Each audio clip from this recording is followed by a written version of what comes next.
Senator, as you well know, there are a number of fellow conservatives out there who say that this is just a smokescreen, and it doesn't change the fact that what they believe you have agreed to is amnesty for illegal immigrants.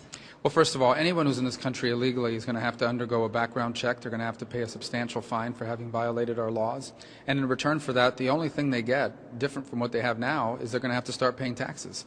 And we'll know who they are. Right now, they're here already. We're not talking about new people. We're talking about people that are living here now, that have been here for at least since December of 2011. And the only thing they're going to do now that they're not doing is they're going to be paying taxes and undergoing a background check and paying a fine. But beyond that, we have very significant border measures that are now going to be amended onto the bill, which basically says that no one can become a legal permanent resident of the United States until we complete 700 miles of real border fencing, until we add and double the size of the Border Patrol to 40,000 by adding 20,000 new agents, until E-Verify is fully implemented, an entry-exit tracking system to prevent visa overstays is fully implemented, and until a very dramatic technology plan is fully implemented.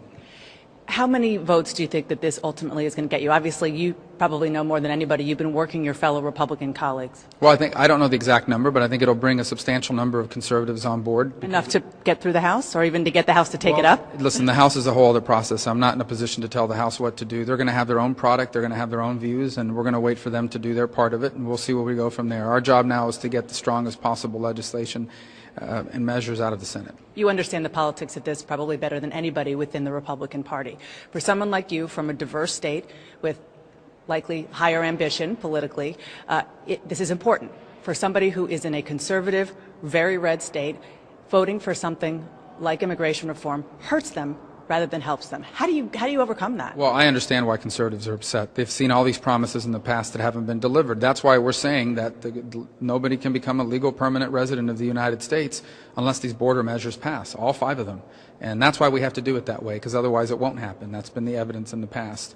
I understand why people are frustrated. I do. We shouldn't do this for politics. I can tell you politically this is as much a negative as it is a positive. People are really upset, and I respect it and I understand it. By the other token, though, this is hurting America. This should be about helping the United States. And if nothing passes, then this disaster we have now, that's what's going to stay in place. It's a negative as much as a positive. Is it a risk for you politically? Well, I don't know about for me. Certainly there are people that are upset. I mean, there are people that I agree with on every other issue who are mad at us for having gotten involved in this issue. And primarily they're just distrustful that the government will do its part. And that's why we have to guarantee that it happens by saying that no one who's violated our immigration laws will become a legal permanent resident unless all 5 of these things, the agents, the fence, the technology, the E-Verify, and the entry-exit tracking system, unless all 5 happen, no one who's violated our immigration laws can become a legal permanent resident. I know you have to get to a vote. One last question.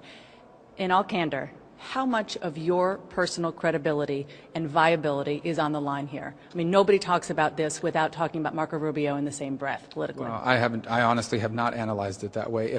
No, because if I wanted to do something political, the easiest thing to do politically is just not deal with the issue, give a couple speeches and not play and get involved in trying to solve it. I'm dealing with this because this is hurting our country badly. I have studied this issue for 2 years, and I know we have to solve it. If we don't solve this issue, that illegal immigrants are still going to be here illegally.